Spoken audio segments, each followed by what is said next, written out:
77वा सगळ्यांना हार्दिक शुभेच्छा. माझे नाव राकेश बच्चू कमायतेकर आहे. मी नंदुरबारला राहतो.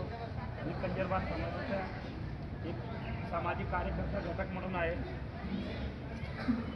आज मला असं एवढा आनंद झाला की मी जेव्हापासून शाळेत होता तेव्हापासून मी 15 ऑगस्ट किंवा 21 जानेवारीच्या कोणताही असं वर्ष मी खाली गेला नाही माझ्या की मी घड्याच्या खाली राहिलो नाही. आज काही कारणाने मी इथे जळगावला आलो होता. तर माझी सौभाग्यवती खेड्यामध्ये उपसरपंच आहे. तर मी खेड्यामध्ये जातात मी पण असं शाळेला माझ्या घराचे बाजूच्या माझ्या मिसेसच्या नावाच्या स्वतःच्या प्लॉट ते दान देऊन तिथं मी शाळा बांधलेली आहे प्राथमिक. तर माझ्या शेजारीला शाळा आहे. तर मला काल असं निरोप मिळाला आज मी इथे मुक्कामाला होता ते शाळेचे विद्यार्थी येणार आहे. तर मी असं मला एवढा आनंद झाला की दरवर्षी माझ्या शाळेच्या सोबत मी ध्वजारोहण करतो जे. आणि आज मला असंच वाटत आहे की माझ्या शेजारीच्या घरच्या नंदुरबारलाच मी आहे मला असं वाटतं. माझं लक्ष गेला खास करून जे शिक्षकत आहे जे शिक्षक म्हणून आमचे गुरुजी आहे त्यांच्यावर माझं लक्ष गेला. ते सगळे मिळून इथे 24 उभे आहे. भारताच्या जे ध्वजारोहण आहे त्याच्यामध्ये पण 24च काड्या आहे असं चक्रावर. तर या शाळेतले 24 शिक्षक आहे. या शाळेचे विद्यार्थ्यांचे 17 रांगे आहे. 17 रांग्यामध्ये नाही ना करता 200च्या वरती विद्यार्थी आहे. आणि काही असं सामाजिक कार्यकर्ते म्हणून आम्ही आले.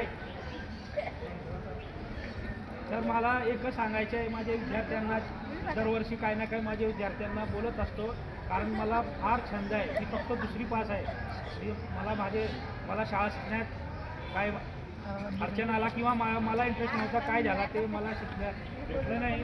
तर मला एवढा आनंद होता की माझ्या मुलांना मी शिकू. तर माझ्या मुलाला मी एक डॉक्टर बनवला.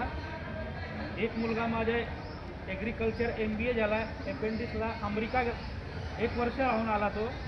आता काही दिवसात हंगरी युरोप देशमध्ये जाणार आहे माझा मुलगा. आता तो अहमदाबादमध्ये आहे आणि लवकरच हंगरी देशमध्ये जाणार आहे माझा लहान मुलगा.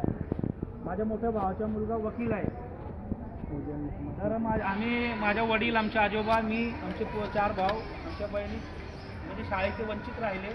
पण आमच्या मुलांना आमचे भाषे त्यांना मुलींना वकील इंजिनियर डॉक्टर असं आम्ही शिक्षण दिला. आता हे जे विद्यार्थी आहेत त्यांच्याकडून माझी हीच अपेक्षा आहे की आजच्या काळामध्ये तुम्हाला एवढे चांगले शिक्षकताई मिळालेले आहे गुरुजी मिळालेले आहे. तुमचे पालक तुमच्यासाठी अहोरात्र मेहनत करून तुम्हाला एवढं सगळं सज्ज पुरवते. आमच्या दुर्भाग्यामध्ये आमच्या काळात म्हणजे आम्हाला परिस्थिती नव्हती एवढी कारण 30, 25, 40 वर्ष पहिलं अन्न भेटणार नाही असं सगळ्या देशात परिस्थिती होती.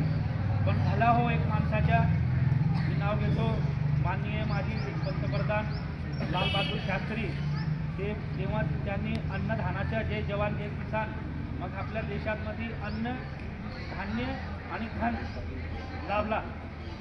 आणि आमचे missile man APJ Abdul Kalam त्यांनी म्हणजे जो सॉफ्टवेअर इंजिनियर वगैरे सगळे शाळेचे विद्यार्थी त्यांनी एवढा देशाला उंचीवर पाठवला. आता मी थोर ते नाव का घेतले मी कारण ते तुमच्यासारखे लहान होते. त्यांची एवढी परिस्थिती होती. आमचे जे लालबहादूर शास्त्री होते त्यांची शाळा जी होती ते नदीच्या काठाच्या पलीकडे होती. त्यांना नावावर बसून तिथे शाळेत जायचे होते. विद्यार्थ्यांना सांगते त्यांची एवढी परिस्थिती होती की नावाचे पैसे नव्हते त्यांच्याजवळ शाळेत जायला.